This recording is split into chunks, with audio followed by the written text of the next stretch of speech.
জীবদ্দশায় রাজনীতির মাঠে অভূতপূর্ব সব রেকর্ড গড়ে চিরবিদায়ের পর জানাজার লোকসংখ্যার হিসেবেও অতীতের সব রেকর্ড ভেঙে দিয়েছেন দেশনেত্রী খালেদা জিয়া।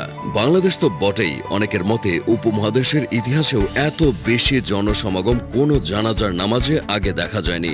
জনসমাগমের দিক থেকে বাংলাদেশের সবচেয়ে বড় ৫টি জানাজা কার কার ছিল চলুন জেনে নেই।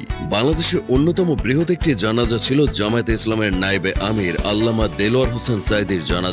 ২০২৩ সালের ১৪ আগস্ট ঢাকার একটি হাসপাতালে চিকিৎসাধীন অবস্থায় দুনিয়া থেকে বিদায় নেন আল্লামা সাঈদী। পরদিন পিরোজপুরের আল্লামা সাঈদী ফাউন্ডেশনের মাঠে জামায়াতে ইসলামের এই মজলুম নেতার নামাজে জানাজা অনুষ্ঠিত হয়। পুলিশ প্রশাসন ও আওয়ামী লীগ সংগঠনগুলোর বাধা উপেক্ষা করে সারা দেশ থেকে লাখ লাখ মানুষ প্রাণপ্রিয় হুজুরকে শেষবারের মতো বিদায় জানাতে ছুটে আসে। বিপুল সংখ্যক জনতার অংশগ্রহণে সেদিন আল্লামা সাঈদীর জানাজার মাঠ পরিণত হয়েছিল বিশাল জনসমুদ্রে।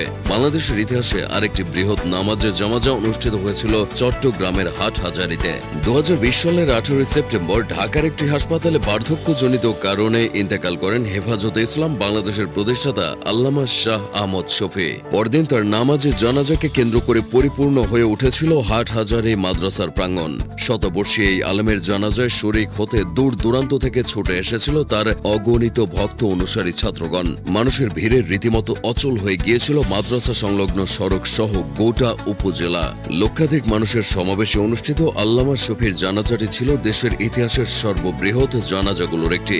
দীর্ঘদিন বাংলাদেশের সর্ববৃহৎ জানাজা হিসেবে বিবেচিত হয়ে আসা জানাজাটি হল শহীদ প্রেসিডেন্ট জিয়াউর রহমানের জানাজা। ১৯৮১ সালের ৩০ মে চট্টগ্রাম সার্কিট হাউসে একদল বিপথগামী সেনা কর্মকর্তার হাতে শহীদ হওয়ার পর জিয়াউর রহমানকে নিয়ে আসা হয়েছিল ঢাকায়।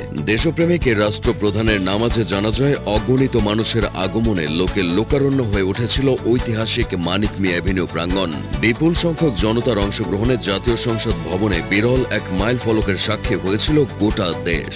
ধারণা করা হয় প্রায় ২০ লক্ষাধিক মানুষের সমাগম হয়েছিল রাষ্ট্রপতি জিয়াউর রহমানের জানাজায়। দীর্ঘদিন পর ২০২৫ সালের ডিসেম্বরে এসে স্মরণকালের সর্ববৃহৎ দুটি জানাজা দেখেছে বাংলাদেশ, যার প্রথমটি ছিল জুলাই বিপ্লবী শহীদ ওসমান হাদির জানাজা। ১২ ডিসেম্বর এক আততায়ীর গুরুতর আহত হয়ে মেডিকেলে ভর্তি হন জুলাই যোদ্ধা ওসমান হাদি। ১৮ ডিসেম্বর চিকিৎসারত অবস্থায় প্রাণ হারালে দেশে ফিরিয়ে এনে ২০ ডিসেম্বর মানিক মিয়া এভিনিউতে তার জানাজার ব্যবস্থা করা হয়। দেশপ্রেমিক এই বীর তরুণ নেতার জানাজায় অংশ নিতে সারা দেশের অসংখ্য মানুষ ঢাকায় ছুটে আসে। লাখ লাখ সাধারণ জনতার পদচারণায় হাদির নামাজে জানাজার বিস্তৃতি ছাড়িয়ে যায় অতীতের সব রেকর্ড। সর্বশেষ ১ ডিসেম্বর এই রেকর্ডও ছাপিয়ে গেছে দেশনেত্রী বেগম জিয়ার জানাজার লোকসমাগম। দীর্ঘদিন আইসিইউতে জীবন মৃত্যুর সাথে পাঞ্জা লড়ে ৩০ ডিসেম্বর শেষ নিঃশ্বাস ত্যাগ করেন বাংলাদেশের প্রথম নারী প্রধানমন্ত্রী। মানিক মিয়া এভিনিউ প্রাঙ্গণে তার নামাজে জানাজায় মানুষের ভিড় সংসদ ভবন এলাকা ছাড়িয়ে আশেপাশের কয়েক কিলোমিটার এলাকা পর্যন্ত ছড়িয়ে পড়ে। প্রিয় নেত্রীকে শেষবারের মতো বিদায় দিতে রাজধানীতে জনস্রোতের ঢল নামে। ধারণা করা হচ্ছে বেগম জিয়ার জানাজার নামাজে অন্তত ৩০ লক্ষের অধিক মানুষ একত্রিত হয়েছে, যা ইতিমধ্যে মুসলিম বিশ্বের ইতিহাসে বিরল এক মাইল ফলক হিসেবে নাম লিখিয়েছে। ভিডিওটি ভালো লেগে থাকলে আমাদের ইউটিউব চ্যানেলটি সাবস্ক্রাইব করে সাথে থাকুন।